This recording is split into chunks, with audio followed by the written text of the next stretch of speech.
This is the Crooked Rivercast, a show we hope will give us and our listeners a better view of what is going on in Northeast Ohio. This is May 24th, 2025. I'm your host, Robert, and joining me every week is my friend Tom to help me explore what is going on in the great state of Ohio. So let's see what we can get into. Hello, Tom. Thanks for joining me today. What's up, Rob? crookedrivercast@gmail.com. crookedrivercast@gmail.com.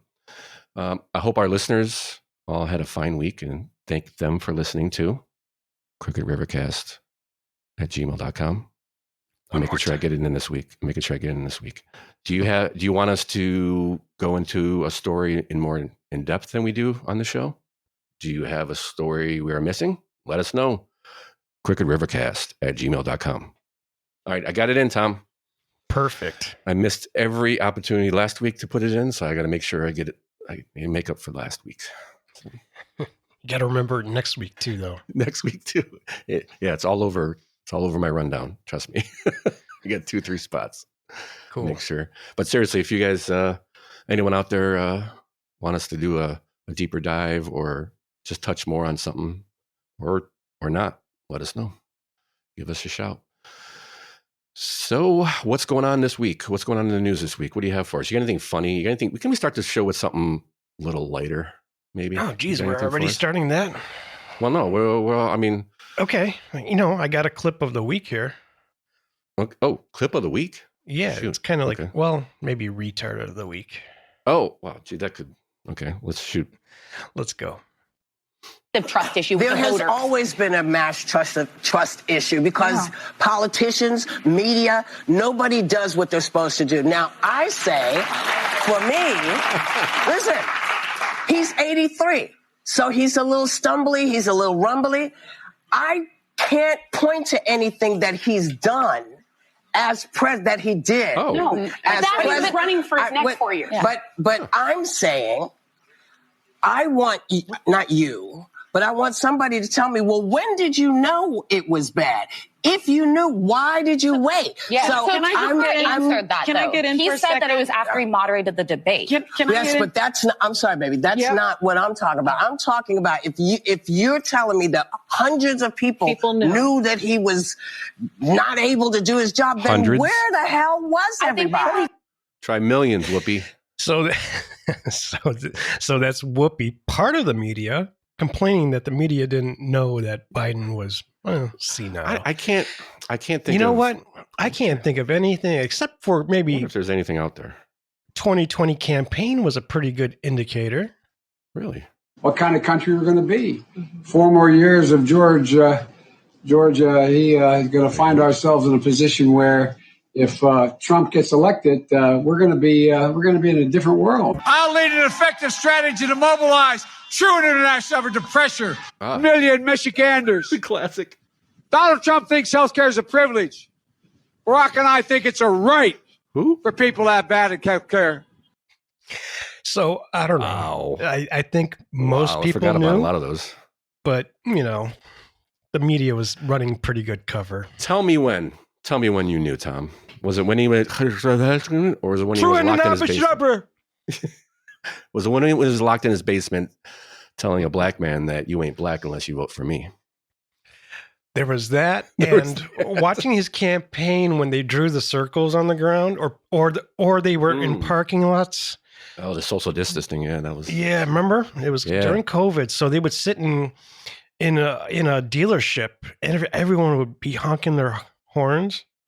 Yes, and they were all Chryslers, or maybe all Chevys. I think so. Yes. So nobody was really there. It was just their campaign honking horns.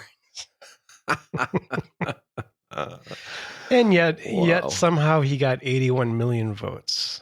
Well, we also have to contrast because it makes sense because at the time it was social distancing. There was end of COVID, or it was actually middle of COVID, right? Yeah. And what was Trump doing at the time? Nobody was showing up at his rallies, right? No. There was only showing up. 20 or 30,000. Yeah. It makes sense. Oh, yeah. He would get more votes than the first black president ever. So next, I guess that's great. That's great. I've noticed we've got a little budget battle going on. Tell me here. about it. So it looks like everyone is trying to maneuver to get what they can into the next budget. So we have a 2-year budget in Ohio, and I'm sure this happens every budget, but I'm thinking this year might be a bit more than usual.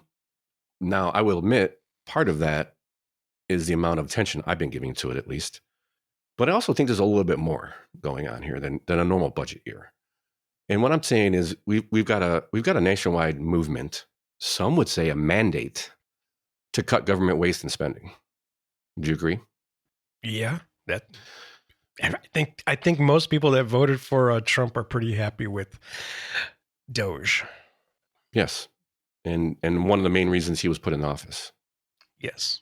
Well, we have, for example, we have bills in Washington currently going on cut taxes and spending, partly, at least partly through cutting waste, fraud, and abuse.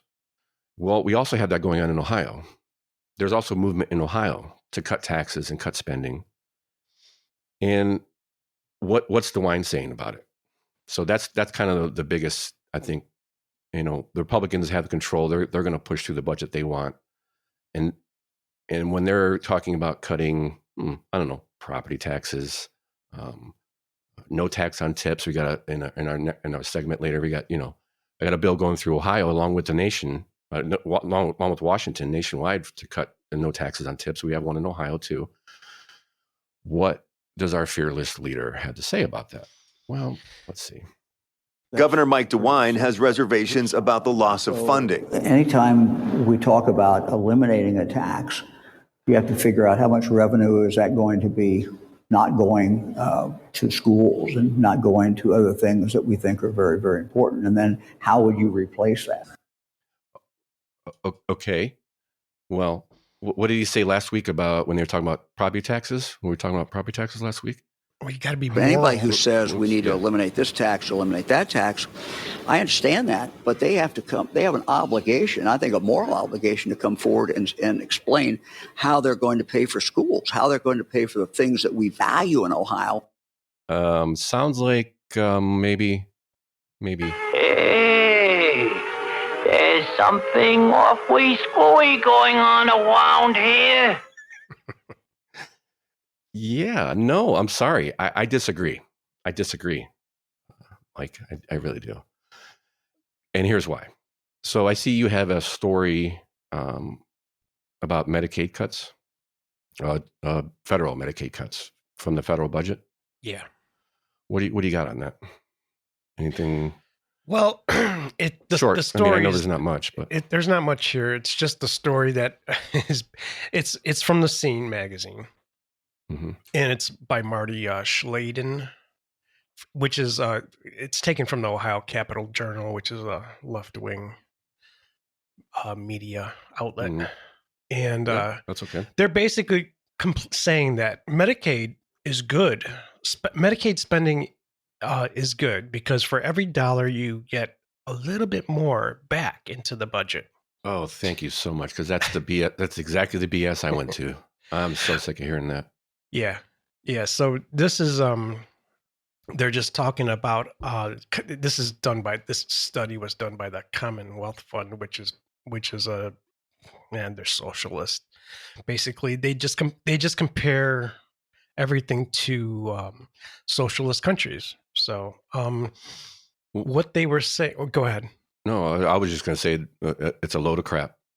And, yeah. What also gives value to our economy, adds value to our economy, is more money in people's pockets.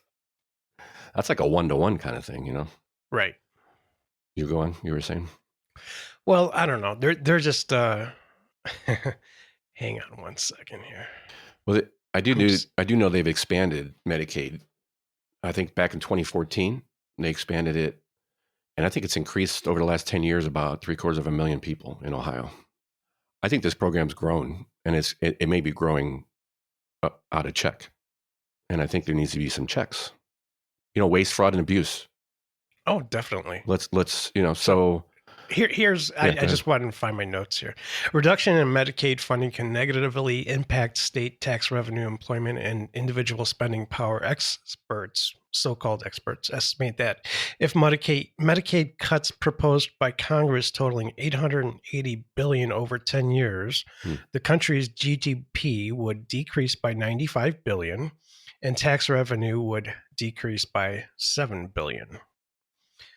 And basically states like California, New York, Texas, and Pennsylvania, and Ohio are probably the most impacted. Yep. Listen to this one. Medicaid investments is shown to have a multiplier effect, meaning that every dollar spent generates over a dollar's worth of economic activity. How much? It said. Well, the quote I pulled, the reason I pulled it out is this quote: Medicaid drives employment in healthcare sectors, generates state and local tax revenue, and saves money for enrollees, allowing them to spend more on items other than healthcare. So what you're saying is my tax dollars is like eating themselves. It's like you're feeding them, being it back into each other. I'm getting tax dollars to go to the pockets of people that you're taxing and to create more Medicare. Oh my gosh. Yeah. Basically the state is on welfare. Yes. They're so reliant on Medicaid funding for jobs. So if we cut Medicaid funding, people will get laid off. It seems like that's a problem. Like I said, though, they've been expanding Medicaid in Ohio. It's not shrinking. This program is growing, and it needs to be checked. Sound fair? Need to be checked. Okay. Well, somebody's checking it, sounds like. So Rep. Michael Duvilla, I think that's how you pronounce it, but I'm sure I butchered it because I butcher most names. Duvalla, I think. Duvalla, yes, that's it. That's actually my rep. I'm going to go. Oh, see, I'm going to go off of your pronunciation almost every time. He started what seemed like just a look into the Ohio Department of Medicaid, also known as the ODM. And he started asking some questions and did not like the answers he was getting, which I think was really a lack of answers. So he said, I'm going to dig a little deeper. And pretty much what he's found are a few things. He's uncovered alleged systematic failures in verifying enrollees and verifying their eligibility in the program.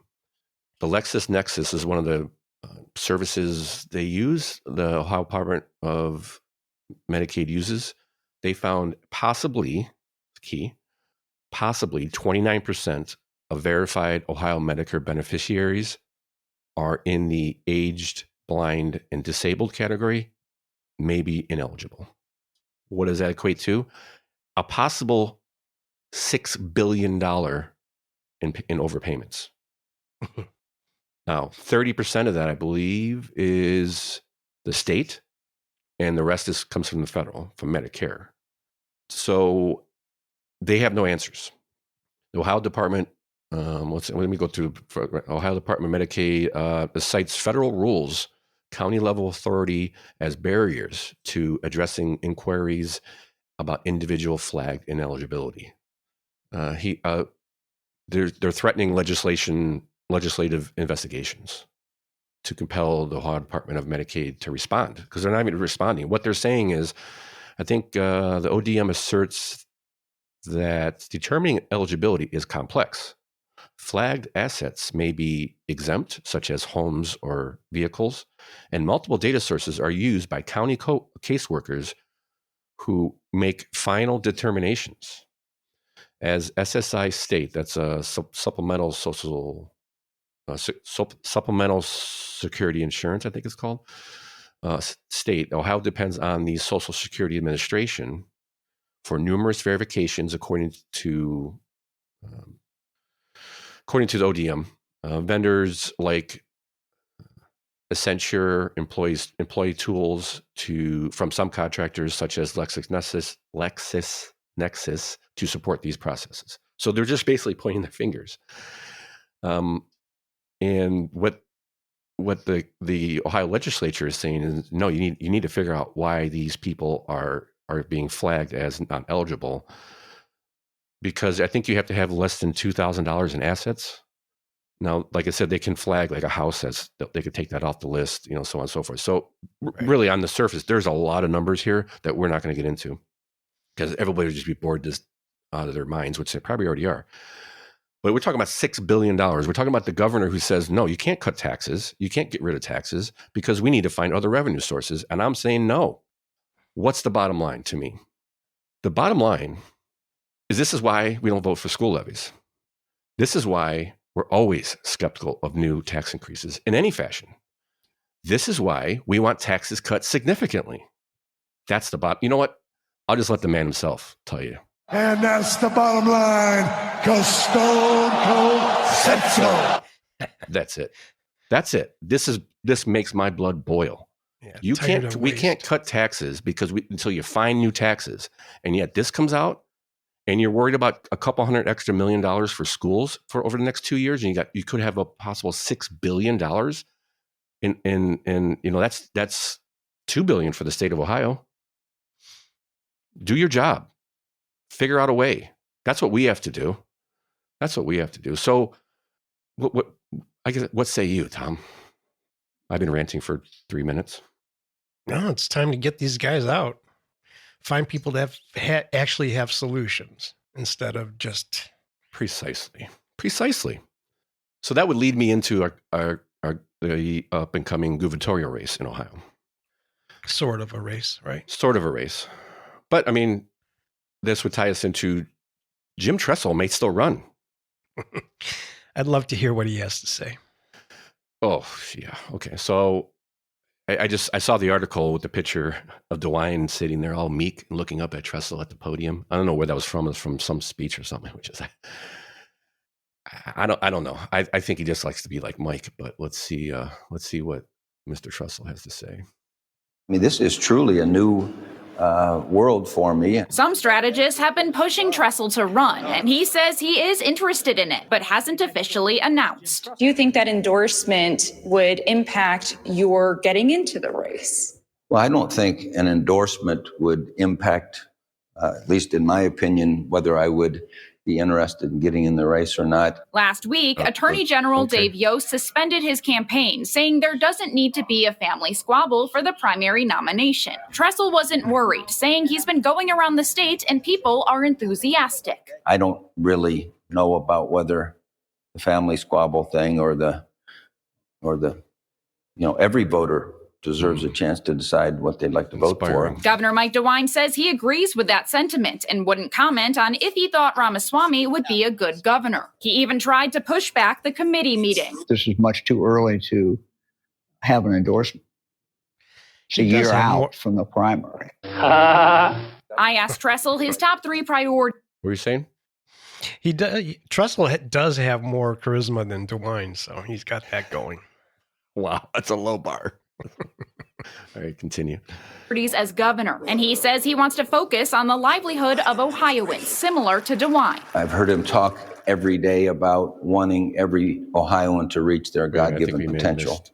As governor, and he said, I asked Trussel his top 3 priorities as governor, and he says he wants to focus on the livelihood of Ohioans, similar to Dewine. I've heard him talk every day about wanting every Ohioan to reach their God-given potential. And to me, those sound like non-negotiables. You better do darn well at those. He adds that education and making sure veterans are supported are also important to him. I'm sure I've never run for anything other than run for my life as a coach, maybe. To be clear, Trussel is still debating whether to run or not, but he says he doesn't know when he would announce if he does. At the Ohio State House, I'm Morgan Trow reporting. So inspiring. Thanks for letting us know he's also for education and veterans. Okay, thanks, because we were really unsure if any candidate is for education or veterans. Thanks, appreciate that. Those were his 3 things. You know what? I gotta say though, he's got name recognition, and I see people talking about him. So he's got. What's his path? What's his path? There is none. But there is none. So what's the point? Listen, what was Dewine's path? What was Kasich's path? What I mean is, the Republicans have already decided who they're going with. What's Trussel going to go for? Independent, I guess. So here's the thing, though. Jim Trussel has been lieutenant governor for what, 2-3 months? He's never held public office, which is not necessarily a bad thing. But could you? He's a coach. Could you give me something he's done since he's been a college football coach? Has he run a successful business? Has he failed at a business? Even a failure at a business, you can learn something from. So why should I take the time to find out? Why? I listen to this clip and I say, there isn't a reason. Because, well, okay, I was about to, okay. So to me, there's no reason. I listened to that clip and they gave him all the help they could. And I still have no reason to look any further into him. Okay.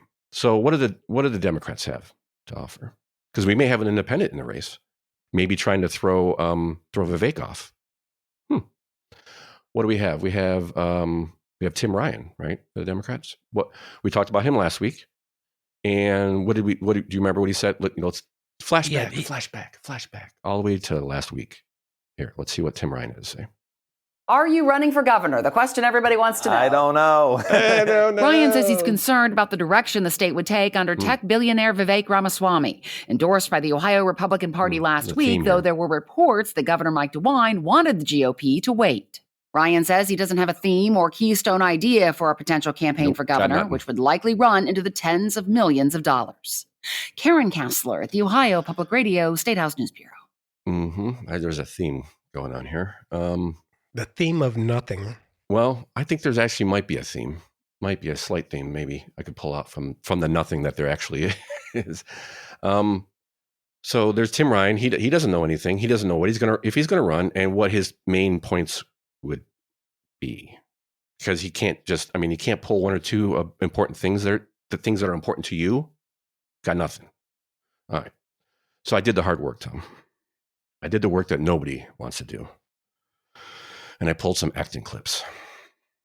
I pulled some Amy acting clips. I'm sorry. Well, I did it for the listeners, Tom. Yes, I did it for the listeners. We have to do this. But unfortunately, I had to subject them to some Amy acting clips. Oh boy. I thought maybe we don't have to do that. What is Amy Acton? What's she all about? Why should we vote for her? I follow her on X, and all she has is slogans, but no solutions. Excuse me. Yes. So I'd love to hear what she had to say. So, okay, we'll go with that. We'll just go. I got two clips. We'll start with the short one. Basically, it's about as far as I thought we needed to go, but we'll see. Dr. Amy Acton says she's proud of the role she played in guiding Ohio through the COVID pandemic. Enough said. Enough said, Tom. I think we can move on from that. But I pulled the clip, so somebody else is going to have to listen to it. Okay. All right. So, with all seriousness, fair shot. Let's give him a fair shot. Why should I vote for you? What else is she going to say, though? She's not proud of what she did? Yes. I just thought it was funny that was the main lead to the, Right. And they talk about it. I didn't clip it because I thought about clipping it, but I thought if I rip on her too much, then I don't want to, because I think we could do a drunk or not drunk. You know what you're making me want to do now, which is... No. Don't say it, Tom. It's making me want to go pull clips of her talking during COVID. Well, we've got a long road ahead, Tom. There's plenty of time. Okay. And like I said, she could be really good for the show. Oh, it's going to be a treasure trove of... But Tom, let's be fair. Let's take her. Why should we vote for Amy? What does she have to offer Ohio? Okay, let's hear. This is, again, NBC4 out of Columbus was the last clip and this one. And everywhere I go, to the grocery store, in a restaurant, and in my work all over the state, they come to me, they share their stories, they share their struggles, and they also share their ideas about how Ohio could be better. I'm running for governor because I refuse to look the other way, while self-interested politicians and special interests keep taking our state in the wrong direction. I know Ohioans want to see a change. Amy, don't cry about it. It's okay. You know who she reminds me of on the national stage? Was it, what was her name? Marianne Williamson?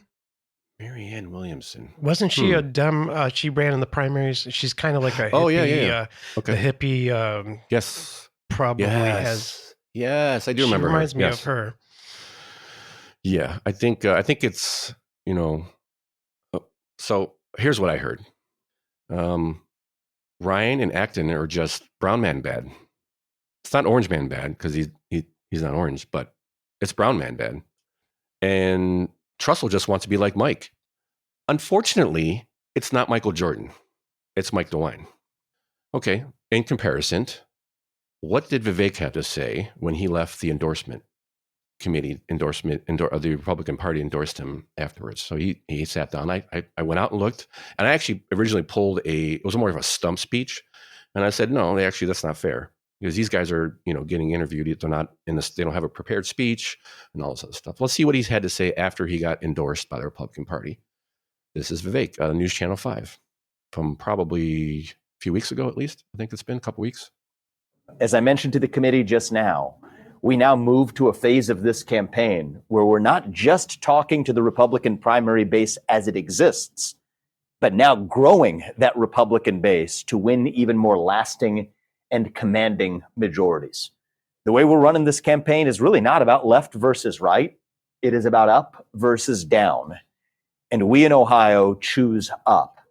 And we enter now a policy-rich phase of the campaign ahead, where we're going to have rollouts of major policies addressing what I see as some of the most pressing issues that Ohio is going to have to confront in the next decade. Like what? And some of those issues are familiar. Others have not been talked about as much as we should have. Issues like population decline, issues like a looming energy and potential electricity shortage in our state, issues like the educational achievement deficiency, not just in our state, but across our country. These are areas where I want Ohio to lead our region and, frankly, to lead our country in the path back to greatness. Might be a slight contrast here we can make. I know he's officially running. What do you think? Well, he's a guy who has ideas. Right. So far, I haven't heard anything. Acton is actually running. So, I mean, yes. So she is hasn't actually been running. She hasn't been endorsed, but she is running. And and the only thing they could run on is radical Vivek. That's the only thing they've been talking about. I haven't heard anything radical from him. No. They Dewine and Acton and Ryan would say cutting property taxes is radical. Getting rid of income tax is radical. Dear Lord. Yeah. What will we do? Okay, fine. Then tell me that you're against cutting taxes. Obviously they can't. But this is what you're talking about. You can't say why he's radical because most people would agree with that radicalness of giving more, letting people keep more of their money. Oh yeah, by the way, Medicaid may be $6 billion overspending, by the way. This is why we're going the way of Florida, which Florida has gone from purple, which we were, we were a swing state, and they are solid red, and we are on our way to become solid red, if we're not already. I mean, Trump for the last 3 elections took it by 8 points or more, right? I think 12 was 12 last time, but I think the 8 before, I think so. Yeah, so we're moving in that direction, and this is why. So yes, I think we have again, this is the movement I'm speaking of. There's a nationwide movement. It's also in Ohio, especially in Ohio. Vivek, excuse me, I keep calling him Vivek. I keep using an A instead of E. Yeah, you got to remember cake. Yeah, Vivek. Yeah. Vivek, I love cake. Vivek is going to run it like a business. Where have I heard that before? I got to check in my pockets. Oh yeah, orange man bad. You have to run it like a business. I know you can't run a government exactly like a business, but a businessman can really look and see where the cuts are going to be. And what has Amy Acton done, and what has Ryan done? We don't even talk about Trussel. We know what he did. He's done college sports. Woohoo! All they've been is politician. I don't know what Ryan did before he was a politician, but it doesn't sound like they've run a business before. And that's what I want. I want somebody who's run a business before to go in there and clean house. Get rid of the fat, because there's so much fat. So don't tell me we have to find other taxes in order to cut taxes. Thank you. I feel better now. Get that off your chest. Oh, God, it drives me nuts. Mm-hmm. crookedrivercast@gmail.com. crookedrivercast@gmail.com. Very well done. So subtle. All right.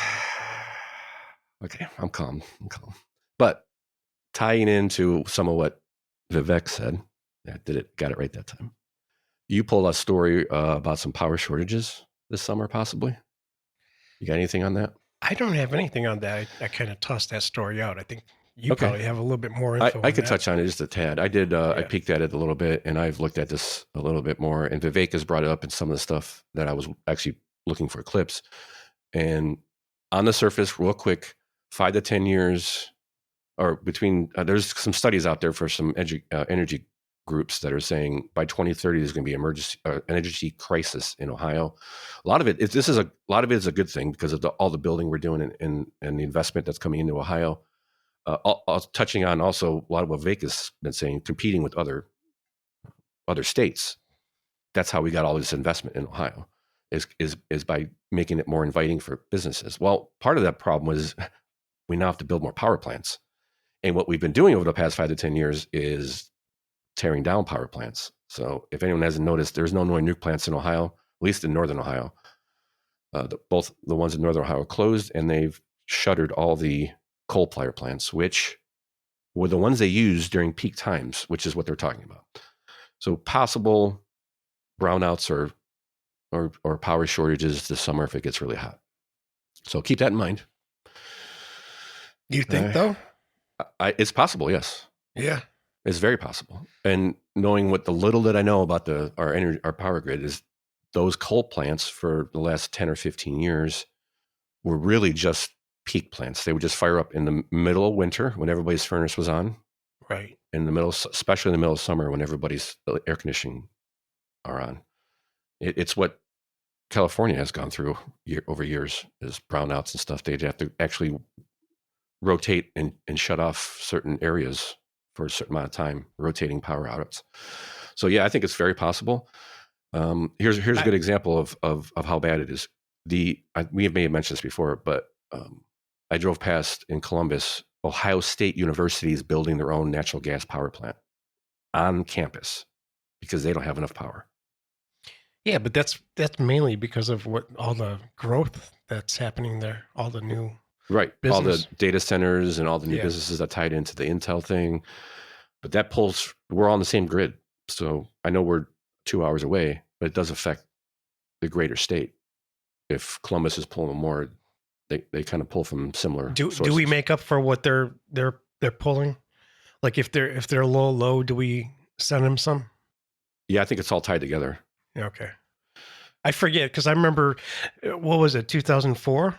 When there was that blackout across the east? Yeah, I believe it was around there, early 2000. Yeah. I just forget how much if I know I was out of power for like 3 or 4 days. Oh, easily, yeah. I think it was at least 3 or 4 days.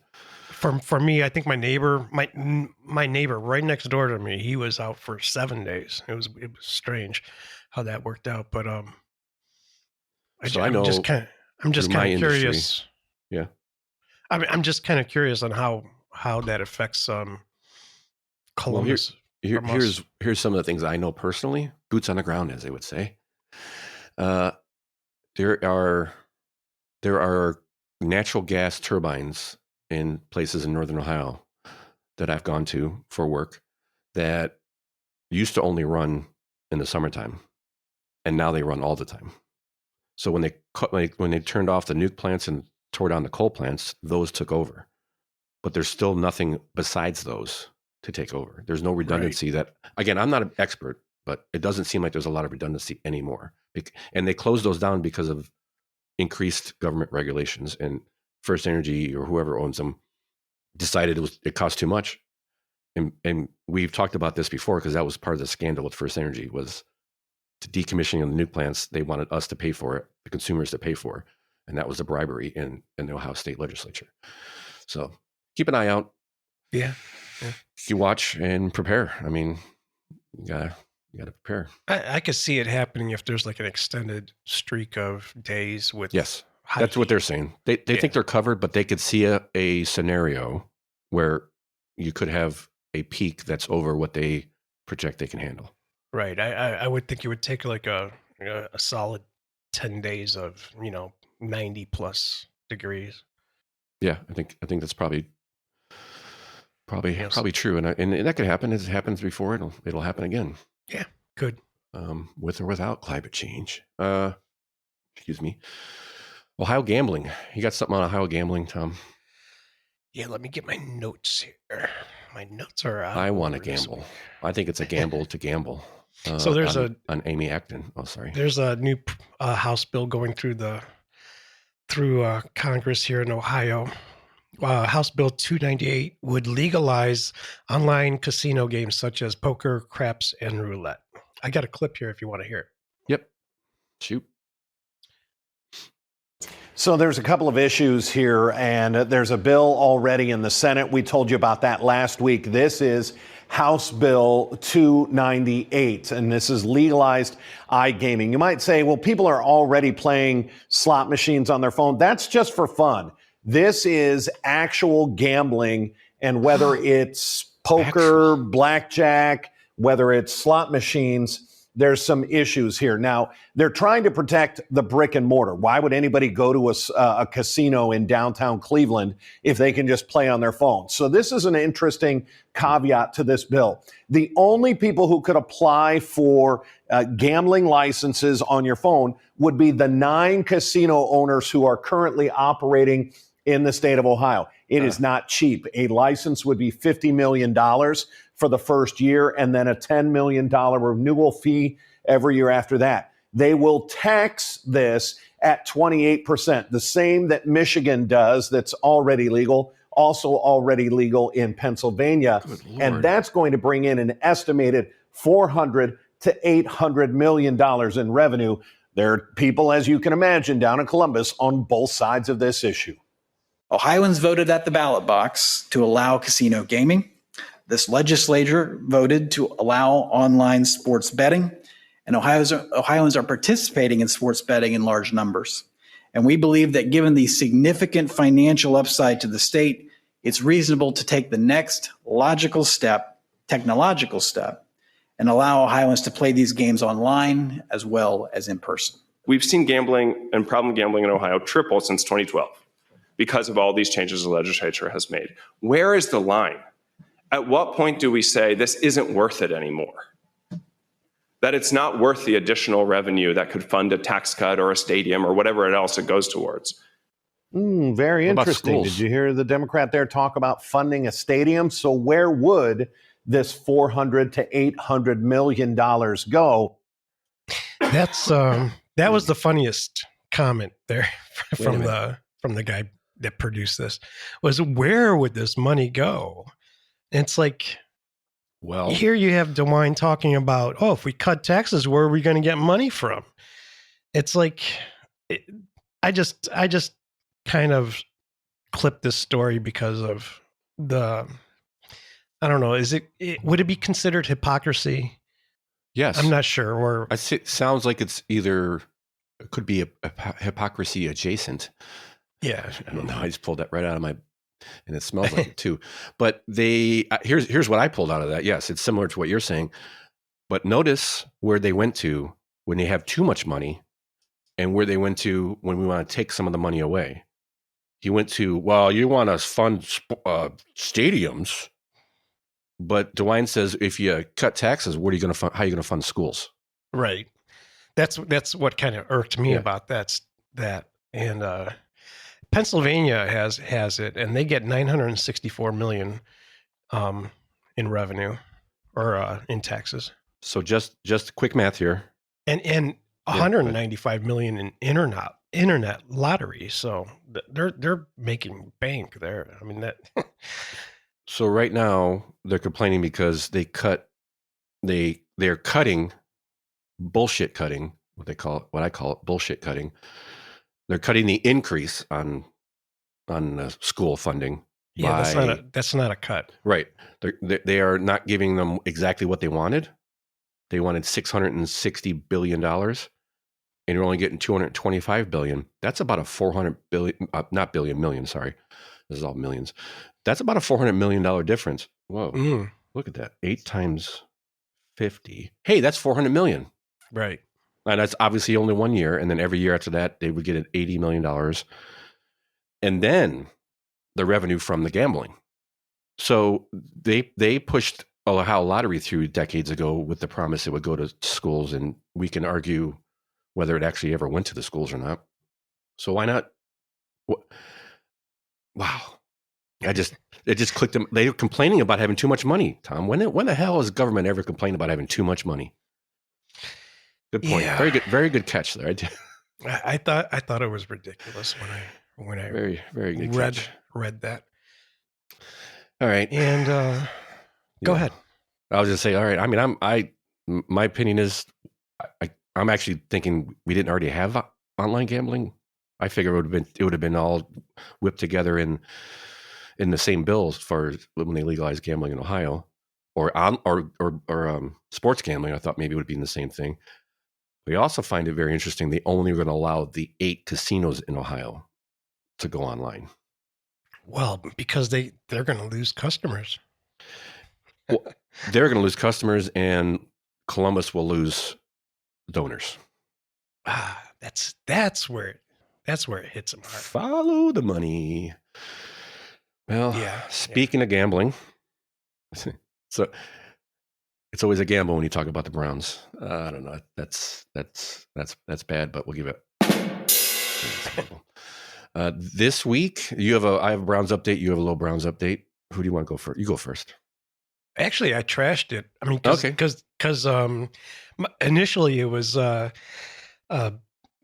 whatever Bibb, our mayor Bibb in Cleveland here, is saying that the Browns wasn't his priority. Right. And then a few days later, he was pretty much retracting that. So I trashed it because it was silly. Okay, fine. That's fine.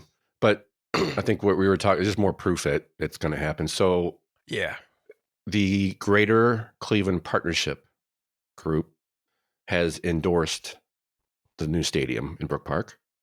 And this is, like we were saying, just more proof. It sounds like it's going to go through. There's really no way to stop it, I don't think, unless there's something we're totally missing. Let us know, crookedrivercast@gmail.com. But what happened this week was, the county executive and the mayor basically took their ball and went home, pun intended. They pulled Geauga County and the city of Cleveland pulled their representatives out of a bunch of committees in this Cleveland Partnership Group. According to the letter, Cleveland and Geauga County are leaving the GCP's Civic Vision Committee, City Development Committee, and the Air Service Task Force meetings. And the first thought was, good Lord, what do all these people do in all these committee meetings? Like, what? Way too much stuff. But that's just, they're mad. They're taking their ball and going home. And they're moving forward. Yeah, it was Justin Bibb first said it, the Browns weren't a priority, and then he kind of walked that back. But it all led to basically the Browns are moving to Brookpark, and he was saying his main priority was building the lakefront. Okay. Yeah, so that's why I trashed the story, because I felt like it was just a non-story. Besides the fact that it just kind of, we've been predicting that the Browns are going to Brookpark, and it's reaffirming that. Sure. Isn't developing lakefront, wouldn't that include the Browns? I guess. It should. It should have, like, for the past 10 years. Yeah. Okay. It should have since they first left. All right. Well. Yeah. It seems like it's wait for everything to get signed, but it seems like it's good. Next on the rundown, we have, let's see, you want to touch a little bit on what's going on, a little update on Geauga County and the ICE. Yeah, what was that? About like 2 weeks ago we talked about? Yeah, I believe it was 2. Yeah. There were 3 counties in Ohio that signed contracts with ICE, Department of ICE, to detain illegal immigrants. And I questioned, I was surprised not to see Geauga, but I guess they did. And it just wasn't in that report when we first read it. But the ACLU of Ohio is suing Geauga County Sheriff's Office because they're refusing to show copies of the contract. And I guess, it's really not much of a story other than they're suing them, and Geauga County is basically saying we don't you need to contact ICE to Oh, find ICE. these contracts. And I guess it is a contract between Geauga County and federal government. Yeah, there may be some restrictions in there. They may just be deflecting and saying, "Hey, you deal with these guys."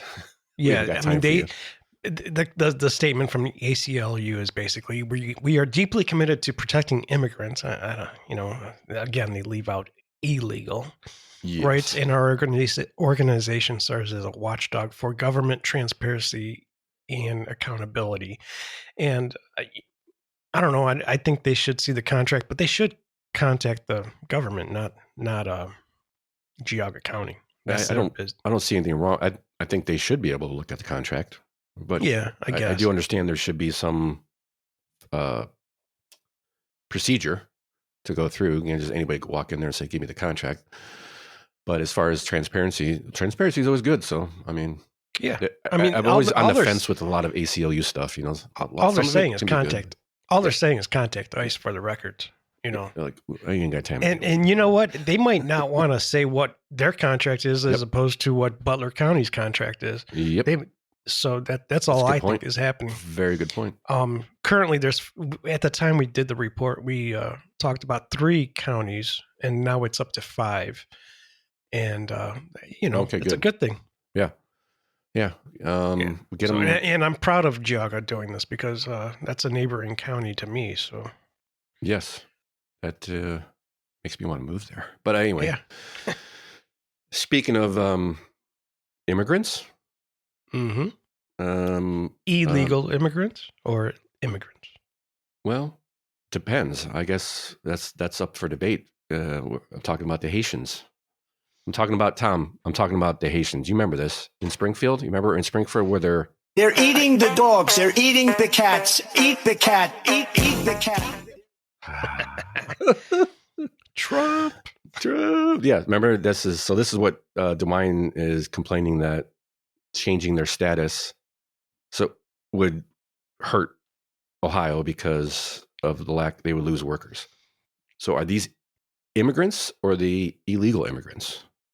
What do you think? Well, they're changing their status, and I'd imagine they'll become illegal. They'll become I don't know if they're truly legal. They're just it's probably like a temporary work permit or something. Yeah, I believe these came in during Biden, right? Yeah, 2021 or something, somewhere thereabouts, and it's really caused a huge stir up in Springfield, Ohio. Mm-hmm. But I guess the big complaint from Dewine or from some of these companies that are around that area, is that they're going to lose employees. Yes, they're going to lose workers, which they're going to lose underpaid workers. Probably, well, I don't know if they're underpaid, but they're going to lose workers. Mm-hmm. But the reason that this caught my eye, and being Dewine talking about this, if the companies were just talking about this, I wouldn't say too much, but Dewine's talking about it. Mm-hmm. And one of the parts of the Medicaid cuts is that for people that are receiving Medicaid that are able to work, mm-hmm. they need to work at least 80 hours a month, I think. That's part of the change in Medicaid. That's part-time, 20 hours a week, right? Yeah, that's part-time. But so for them to keep receiving Medicaid, they would have to work if they're able to work. It's to me, that sounds pretty fair. Yes. Well, and part, I'm not totally familiar with Springfield, but from the looks of it, and from the reports I've seen about the Haitians there, and the community and the businesses and stuff like that, it's just a community that's kind of run down, and it just seems like a community of people that don't really want to work. They're probably collecting welfare, most of them, not most of them, but many of them, which would, with the Medicaid cuts coming, force them to go back to work. So why is Dewine talking about this? If you ask me, this is going to kind of counteract each other. It could. I'm not saying it's 100%, but yeah, it shouldn't be something, if you ask me, that the governor is pushing for. No, I think they are legal on a technicality. They are immigrants on a technicality, Because technically they didn't sneak in. I think a lot of them were flown in. Yeah, middle of the night. Sure, but they didn't. I don't know if they came across the border. Human trafficked into Springfield.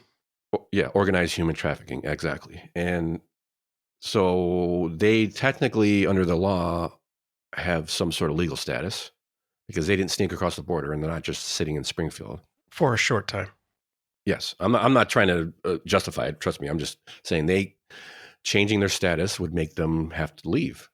Where are they going to go? How are they going to get home? We all that stuff. But I get what you're saying. There is a lack of labor, but there's a lack of wanting to do labor. I think is the bigger problem here. That's there's the main plenty thing.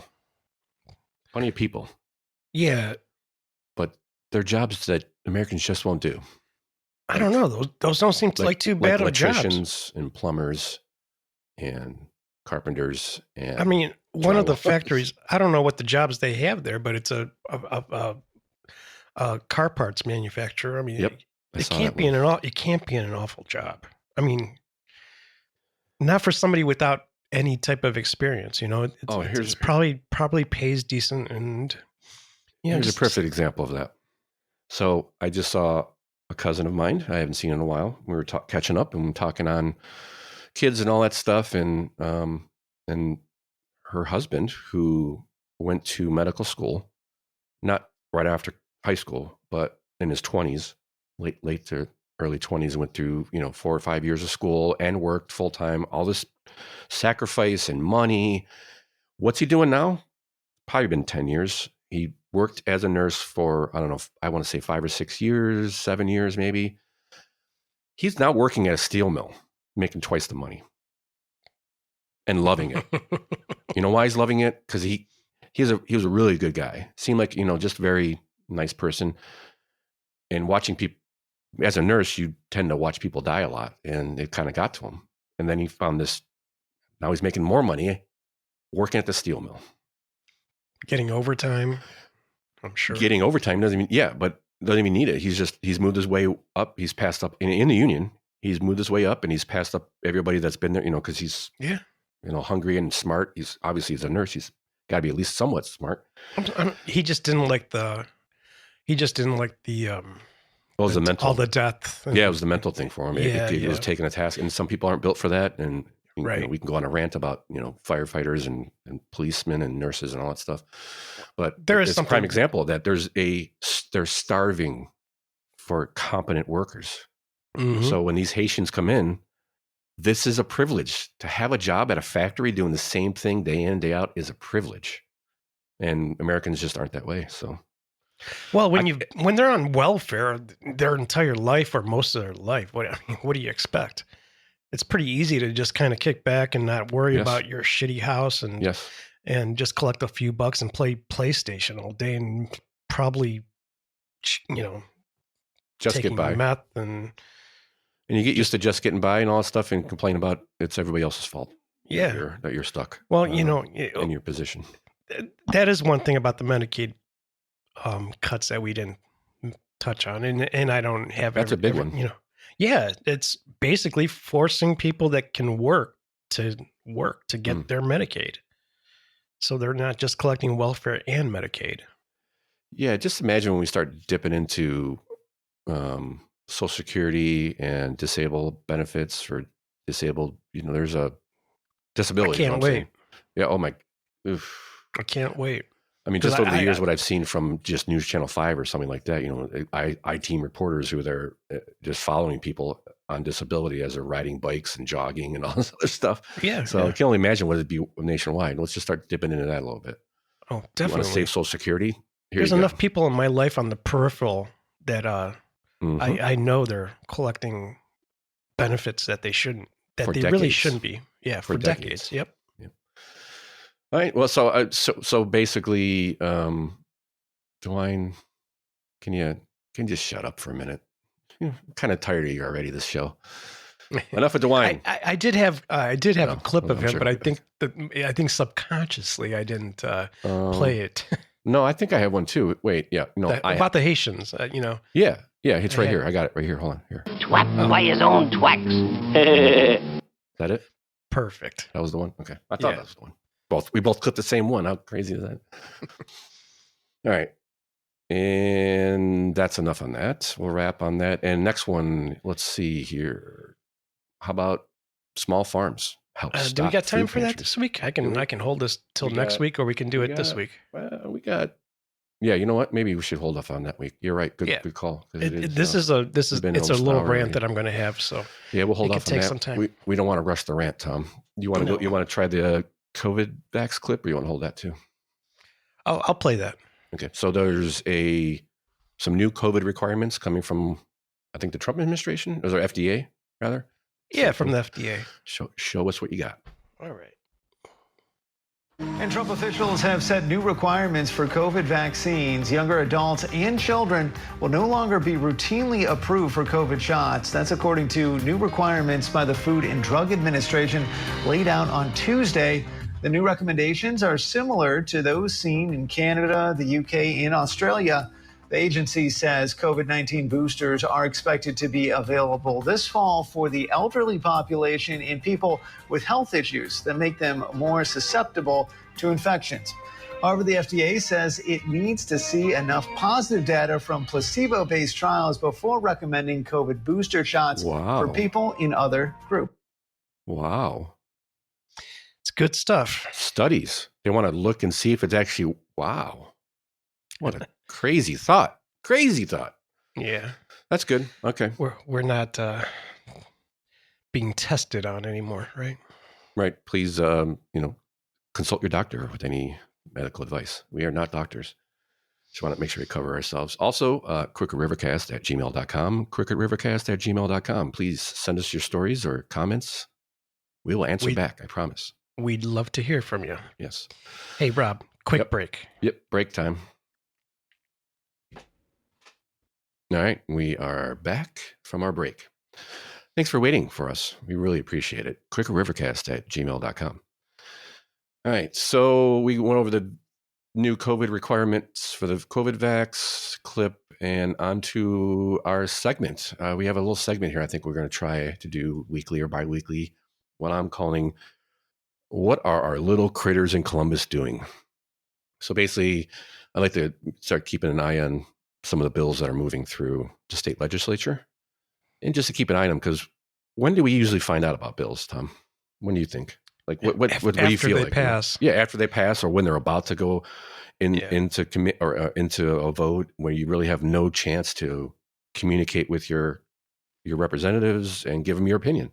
So yeah, I think it kind of works like this. If whoever kind of brought this bill to the table wants actual recognition for it, they'll try to get it in the news. But other than that, I don't think they touch on it. Especially if they want to sneak something by. Yeah. And that's just basically why I wanted. So maybe every week we pull 3, 4, or whatever bills that pique our interest, and eventually we'll start running through them and we'll have updates on the bills we introduced, and all this other stuff. So we'll see how it goes. So this week, we'll start out with a few of them. One of them we already talked about, which is HB 209, which is no tax on tips. And I thought, why are they doing this? Aren't they passing something through Congress? And I thought, oh yeah, no state income taxes on tips either. Yeah, that's awesome. The they should biggest do complaint, that for overtime too. And I would imagine they probably will. You know what? Just a quick thing. You know what I heard people complaining about, like, the House, a big beautiful bill about the no tax on tips and overtime. They were complaining because it's not like so if you're a person that works for tips, you would still have to file your taxes. You would just get a tax credit. So they were complaining about that. The one that really kind of, surprised me was there was this so-called expert saying, well, it's not like you're going to work overtime and you're going to get more money in your check. You're going to have to file your taxes and you'll get a tax credit towards the taxes you paid on the taxes that you paid on your overtime. And I'm like, okay, so I get back like a few $1,000s at the end of the year, more than I normally would. I'm supposed to complain about that? Yeah.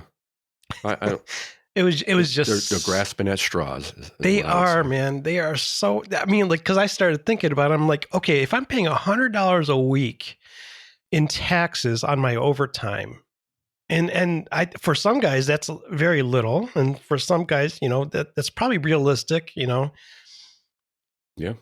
At the end of the year, I get back $5,000. I'm like, I don't know. That doesn't sound too bad to me. Not at all. I don't think.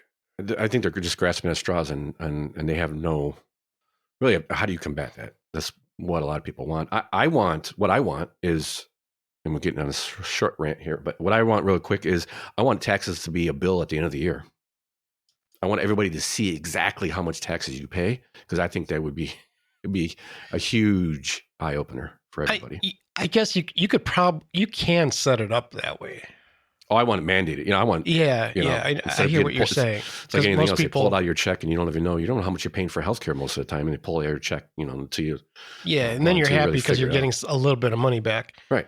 Yeah. So it would be better if you got a bill at the end of the year. So the only proponent I heard from this was, or the only con to this brought up was, well, most servers don't claim all their tips on their taxes. Okay.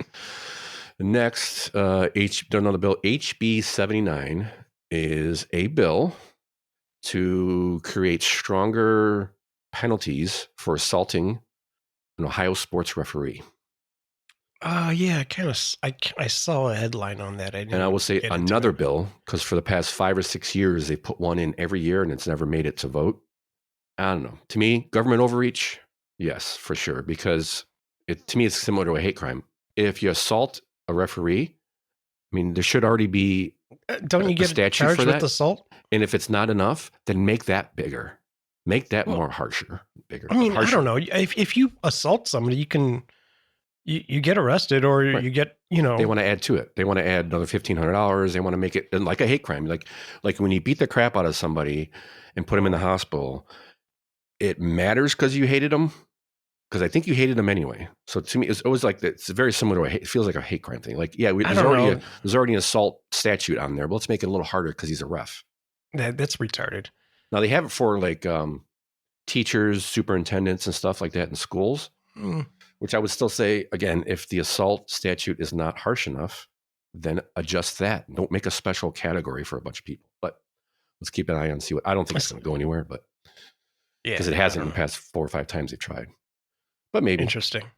HB 41, which is child care grants.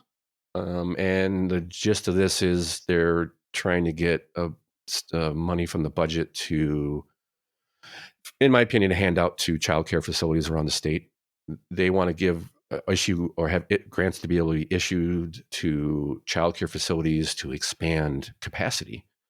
And my first thought is, if you need a grant from the government, then maybe there's not enough people there to need capacity, because if you can't bring in enough profit to grow like any other business, then do you really need welfare from the state? We need the government to take care of us. I could be wrong. I could be maybe there's something else there, and that's kind of part of this segment is who brought that. Who brought that bill to the table? Don't know. Now you catching me out. I don't know. I'm just wondering if it was a Democrat or a Republican. Oh, that's a good question. I bet I have the bill right here. Yeah, legislature scan, and was it 41? Yeah. HB 41, of course, is not on the first list that you see. So we'll do a search because there's this website, Legiscan, and it's pretty interesting. It'll have direct HB 41 pending House rules and then reference committee sponsors Republican. No kidding. I don't know who would be the main. There's a bunch of sponsors. There's right 4, 8, about 15 different sponsors, and out of it, there's 2 Democrats. Interesting. So it is definitely a Republican bill. Rep Andrea White, Republican. Crystal Lett, Democrat. Sharon Ray, interesting. First 3 are women. That's interesting. I don't know why, but Josh Williams, Republican, and so on. Bill Romer. Trying to see if there's anybody that I can recognize. So again, if something piques your interest, please help us help you. Next, we got a couple more. So HB 113, which will ban DEI in K through 12, which we'll probably end up talking about in the future as it moves through. That's exactly. Yes. I was thinking more like this. Give me a hell yeah! And then actually, what would actually happen is if Stone Cold would say that in Ohio, he would probably get like this kind of response. Give me a hell yeah! What? That's the one I should have played. And basically, they're kind of mirror the one they just put in for colleges. Pros, right? Pros are merit is king. That's my pro, because merit is king in my opinion. But the cons that I saw when I was doing a kind of a low level search on this thing was the bill's very vague. Okay. And moving on to the bill of the week, I want to call it bill of the month, bill of the week. We'll see what it ends up being. But this is HB 290. What is HB 290? HB 290 is pretty interesting. It is to enact Section 2917.43 of the revised code to prohibit a person from engaging in solar radiation modification, cloud seeding, and sunlight reflective methods. Let me go get my tinfoil hat. Why? Comes to mind. Are we having problems? Why? Can you tell me? Is there something you need to tell me? No, I don't know. Actually, I gotta look into that. I do want to look into why. I don't know why. And so maybe we can do what you were asking, and let's look at HB 290 and see who. HB 290, 11 Republicans and 0 Democrats. Tom Young is the first sponsor on it. I don't know if that means he's the originator of it. Does it say who originated it? No, it doesn't. But, and in this little website, you can go right to the bill and read the bill. And, cloud seeding gives you all definitions for cloud seeding, solar radiation modification. Yeah, solar radiation modification. Space-based reflectors means deploying of mirrors or other reflective objects in space to deflect light. Well, I mean, this sounds like this sounds like something's already going on, and they want to try to stop it. That's what I'm wondering. Well, Bill Gates is doing some of this already. Yes. Well, cloud seeding is a thing, and they do it in China all the time. Well, he's also they're also putting like reflective particles in the sky to reflect the sun back to keep allegedly, right? Allegedly. But it's allegedly being done. So I don't know. No person or entity shall engage in solar radiation modification, cloud seeding, or sunlight reflection methods in this state, including through the use of an aircraft, balloon, drone, space-based platform, or interoperable ground-based facilities. Interoperable, I can read. Interoperable. There's some of the stuff. The superintendent of the State Highway Patrol or county sheriff shall issue a cease and desist order to any person with the who the superintendent or sheriff determine is conducting or attempting to conduct solar radiation modification, cloud seeding. What's solar radiation modification? I don't know. Oh, wait a minute. Does it define it? It might define it. Did I pass up? Cloud seeding, marine cloud brightening. What does that mean? That means enhancing the reflectivity of low-lying marine clouds. Oh my gosh. Does it say solar radiation modification means is an experiment in the Earth's climate system involving the release of pollutants that reduce the amount of sunlight absorbed by the Earth, including through marine cloud brightening, space-based reflectors, and stratospheric aerosol injections. Huh. Something we may see on the next show. I don't know. Yeah, that's we're going to be doing a show on interplanetary aliens next. Okay. I mean, as long if they have a bill going through that says we don't want any aliens landing here, I'm gonna ask why. Because why are you trying to fix a problem we don't have, or do we already have this problem? Interesting. We'll find out. Definitely more interesting than the child care grant bill.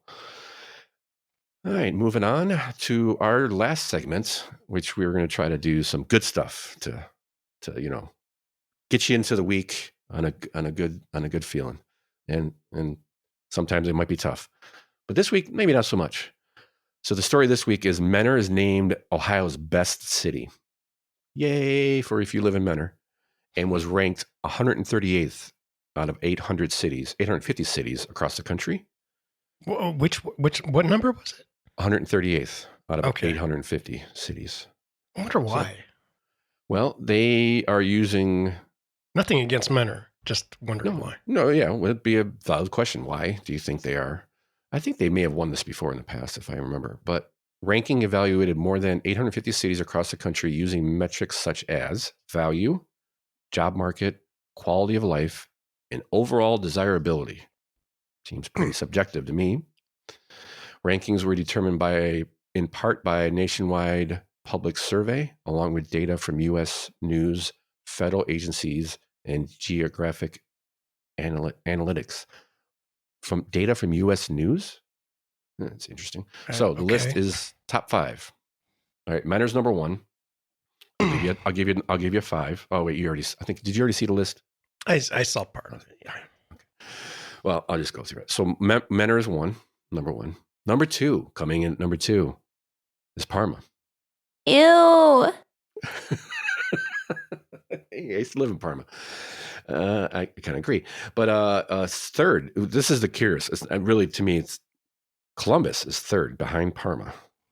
When you're looking at job market, I think there's stinky. Hamilton, I don't even know where that's at. I think I've Hamilton County. I've heard Hamilton County, but yeah, probably similar. And Lima would round out the top 5. Lima's, I've played golf out that way. It's kind of pretty country. Yeah, it's rural. Lima is kind of over by Springfield, I think, isn't it? West of Columbus? No, it's not that. No? It's closer to, I would say, let's see. I'm trying to think. It's south of Toledo. Oh, so it's at the west. Oh, yeah. Yeah, it's like mid, maybe a little bit like north of mid Ohio. Yeah. Okay.